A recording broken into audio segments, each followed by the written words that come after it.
Ready hello అండి hi అండి. So ఇప్పుడు సోషల్ మీడియా ఓపెన్ చేస్తే చాలు అఘోరి గురించి అయితే వార్తలు వినిపిస్తున్నాయి. సో అది అఘోరినా ఏందో అర్థం కావట్లేదు. కారులో సంసారం పెట్టేసింది. ఇదేమో వర్షనేమో ఒక్కొక్క ఛానల్లో ఒకలా చెప్తుంది. ఒక దాంట్లో మగాడు కాదంటది, వాడు మగాడు కాకపోయినా నాకు కావాలంటది.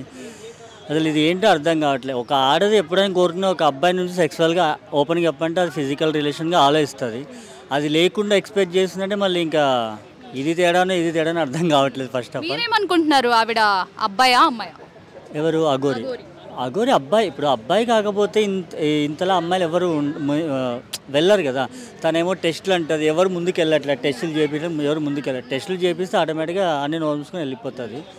ఎందుకంటే వాళ్ళ ఊర్లో కూడా చెప్పారు అబ్బాయి అని చెప్పారు కదా. సో మరికొంతమంది ఏమంటున్నారంటే ఈ వర్షిణి అన్న అమ్మాయిని ఆయన లోపరుచుకున్నారు అని చెప్పేసి అంటున్నారు. అది చాలా మందికి ఏదో చేతబడి చేసాం ఏదో చేశాడు అని అంటున్నారు, వశీకరణ చేశాడు అంటున్నారు. కానీ ఎందుకంటే ఇతని వెనకాల ఎవరో చాలా పెద్దవాళ్ళే ఉన్నారని అనుకుంటున్నారు. ఎందుకంటే ఒకసారి ఏమో ఇక్కడున్నా అంటాడు, ఏది సమ్ అవుట్ ఆఫ్ స్టేట్లో ఎట్లా వెళ్తాడో అర్థం కావట్లేదు. మనీ ఎక్కడి నుంచి వస్తుందో అర్థం కావట్లేదు.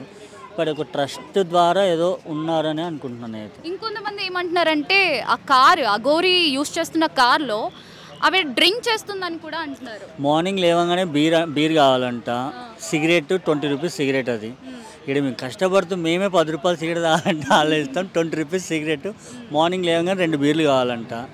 అసలు అఘోరీలు అంటే దేవుళ్ళ తర్వాత ఒక దేవుళ్ళు లాగా వాళ్ళు. అసలు వాళ్ళకి ఫ్యామిలీ రిలేషన్తో సంబంధం ఉండదు. అలాంటిది మరి తను అమ్మాయిలు కావాలంటుంది, బీర్ కావాలంటుంది, సిగరెట్ కావాలంటుంది. మళ్ళీ ఆ కార్లో ఏమో అసలు అఘోరీలు అంటే నడుచుకుంటూ తిరుగుతారు. దాని కార్ ఎందుకు నాకు అర్థం కాలేదు అసలు. ఇంకా ఏంటంటే ఈ అఘోరీలు మనుషులకి చాలా దూరంగా ఉంటారు. బట్ ఈవిడ చూస్తుంటే మనుషుల మధ్యలోనే తిరుగుతున్నారు, ఎప్పుడు హాట్ టాపిక్గా మారుతూనే ఉన్నారు. మనుషుల మధ్యలోనే ఫస్ట్ తను స్టార్టింగ్ వచ్చినప్పుడేమో నేను వారంకి ఇంతే తింటాను, అది కూడా మనిషి శవం ఏదో తింటాను అనింది. మళ్ళీ ఇప్పుడు ఎందుకు బీర్లు తాగుతుందో అర్థం కాలేదు ఇంకా. బట్ ఏదో తనది ఫస్ట్ ఎవరు క్లియర్ చేయాలని నేను అనుకుంటున్నా. ఎవరెవరు వెనకాల ఉన్నారో బయటకు వస్తారు, తను అన్నీ బయటకు వస్తాయని అనుకుంటున్నాను. Okay, thank you.